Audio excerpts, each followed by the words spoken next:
গত জুলাই গণ অভ্যুত্থানের পর হাসিনা ভারতে আশ্রয় নেওয়ার পর থেকেই ঢাকা ও নয়াদিল্লির সম্পর্কে ফাটল ধরে। ফলে বাংলাদেশিদের জন্য ধীরে ধীরে ভিসা দেওয়া বন্ধ করে দেয় ভারত। ট্যুরিস্ট ভিসা একেবারে বন্ধ করে দেয় দেশটি। খোলা রাখা হয় কেবল মেডিকেল ভিসা, কিন্তু সেটিও খুব গুরুতর অসুস্থতার জন্য। আর সে কারণে কলকাতায় বাংলাদেশি রোগীদের সংখ্যা প্রায় শূন্যে নেমে এসেছে।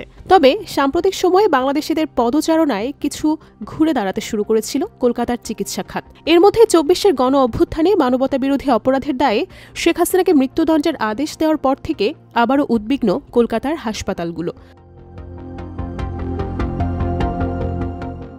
কারণ কলকাতার হাসপাতালগুলোর আয়ের একটি বড় অংশ আসে বাংলাদেশি রোগীদের কাছ থেকে। তাই তাদের বর্তমান ইতিবাচক পরিস্থিতি কতটুকু ধরে রাখা সম্ভব হবে তা নিয়ে তারা শঙ্কিত।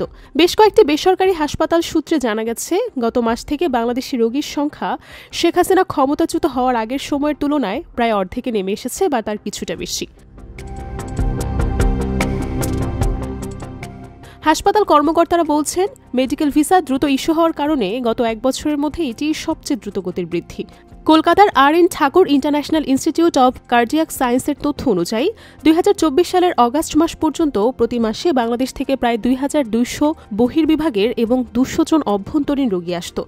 গত অক্টোবর মাসে সেই সংখ্যা অর্ধেকে নেমে যায়। চলতি বছরের জুন মাস পর্যন্ত তা বজায় ছিল। তবে রোগীর সংখ্যা আবারও বাড়তে শুরু করেছে এবং গত সেপ্টেম্বরের রেকর্ডও ছুঁয়েছে। ভেনকাতেশ জানান, গত ২ মাসে রোগীর আগমন ৩০% বেড়েছে। এই বৃদ্ধি ইতিবাচক হলেও সংখ্যার দিক থেকে এটি এখনও ২০২৪ সালের শুরুর দিকের তুলনায় ৫০% কম।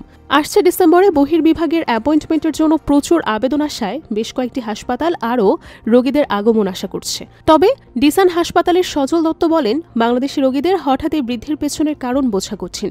গত ১৫ দিনে আমরা যত অ্যাপয়েন্টমেন্টের অনুরোধ পেয়েছি তার বেশিরভাগই হৃদরোগ ও ক্যান্সারের রোগীদের জন্য, যাদের জরুরি চিকিৎসা প্রয়োজন। আগে আমরা সাধারণ সার্জারি এবং পরিকল্পিত পদ্ধতির জন্য সমান সংখ্যক অনুরোধ পেতাম, তাই আমাদের অনুমান গুরুতর রোগীরা দ্রুত ছাড়পত্র পাচ্ছেন।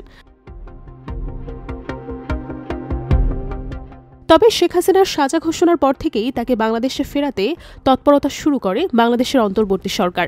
ভারত সরকারের কাছে হাসিনাকে ফেরত চেয়ে অনুরোধ জানায় বাংলাদেশের পররাষ্ট্র মন্ত্রণালয়। তবে হাসিনাকে ফেরত দেওয়া নিয়ে ইতিবাচক কোনো বার্তা দেয়নি ভারত। এখন তারা হাসিনাকে ফেরত না দেওয়ার নানা টালবাহানা খুঁজছে বলেও মনে করছেন বিশেষজ্ঞরা।